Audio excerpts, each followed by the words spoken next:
સાંજનો સમય હતો. એક શેરીના નાકે વળાંગ પર 4-5 છોકરા ઊભા હતા. હાથમાં સિગરેટ, મોઢામાં ગુટકા અને ઊંચા અવાજે શોર કરી રહ્યા હતા. એ જ સમયે થોડા અંતરે એક બીજો છોકરો એકલો ઊભો હતો. ન તો તે સિગરેટ પી રહ્યો હતો, ન ગુટકા ખાઈ રહ્યો હતો. બસ ઊભો હતો અને આ બધું જોઈ રહ્યો હતો. પહેલા દિવસે તેણે કશું કર્યું નહીં, બીજા દિવસે પણ ન કર્યું.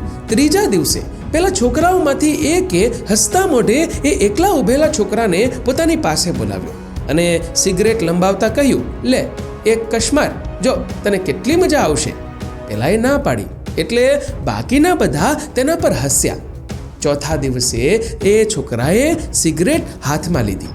પાંચમા દિવસે એક કશ લઈ જ લીધો. છઠ્ઠા દિવસે તેને અજીબ રીતે અંદરથી કંઈક સારું લાગવા લાગ્યું. થોડા મહિના પછી એ જ છોકરો એ જ ગલીમાં સૌથી પહેલો સિગરેટ સળગાવતો થઈ ગયો. કોઈએ તેને જબરદસ્તી શીખવાડ્યું નહોતું, કોઈએ તેને ધમકી નહોતી આપી. બસ તે એવી સંગતમાં રહ્યો, રોજ એ જ બધું જોતો રહ્યો અને બદલાઈ ગયો. મિત્રો, અહીંયાથી જ શરૂ થાય છે જેવો સંગ તેવો રંગની સાચી કહાની.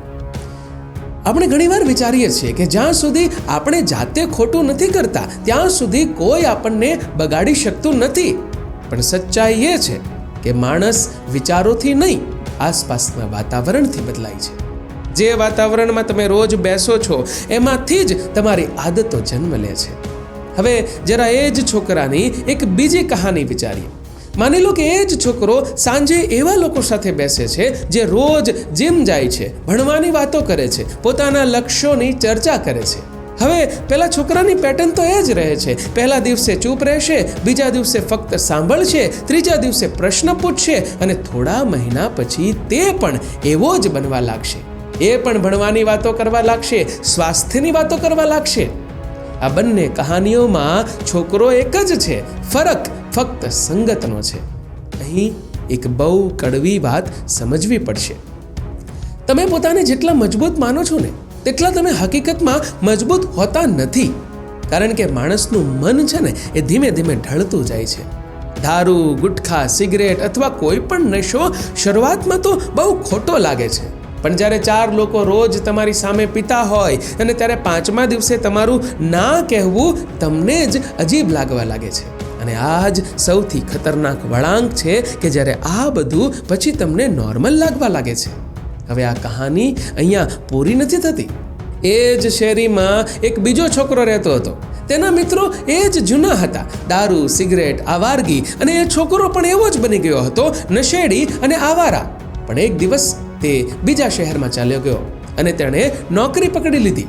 અહીં નવું વાતાવરણ, નવા લોકો, નવી સંગત.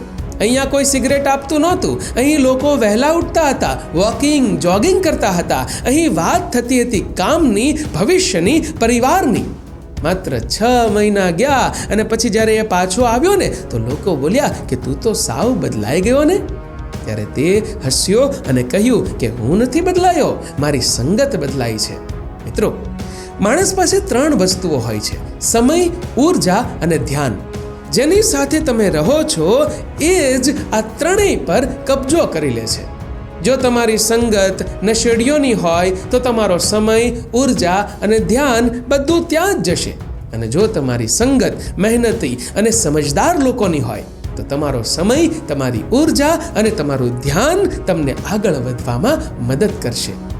આજે જેટલા પણ લોકો નશામાં ફસાયા છે તેમાંના 90% એકલા શરૂઆત નહોતી કરી. તેમણે કોઈની ખરાબ સંગતના લીધે શરૂઆત કરી. કોઈની સાથે બેસીને એણે શીખ્યું.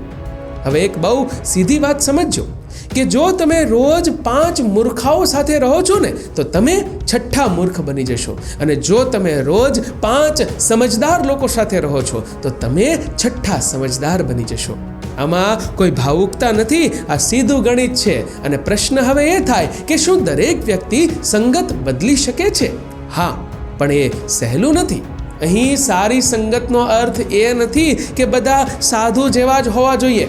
સારી સંગત એ હોય છે કે જે તમને વધારે સારો માણસ બનવામાં મદદ કરે, જે તમને નશા તરફ નહીં નિયંત્રણ તરફ લઈ જાય, જે તમને બહાના બનાવતા નહીં જવાબદારી ઉપાડતા શીખવે. યાદ રાખજો કે તમે જેવું જીવન જીવવા માંગો છો એવી સંગત પસંદ કરવી પડશે. ખરાબ લોકો સાથે રહેશો તો એ ખરાબ લોકો ધીમે ધીમે તમને પોતાના જેવા બનાવી દેશે, અને સારા લોકો સાથે રહેશો તો સારા બની જશો. જો આ વાત તમને સાચી લાગી હોય તો આ વિડીયોને લાઈક કરો, એ વ્યક્તિ સાથે શેર કરો જે ખોટી સંગતમાં ફસાઈ ગયો છે, અને આવા જ બીજા પ્રેરણાદાયી વિડીયોઝ જોવા માટે અમારી ચેનલને સબસ્ક્રાઇબ કરો. ધન્યવાદ.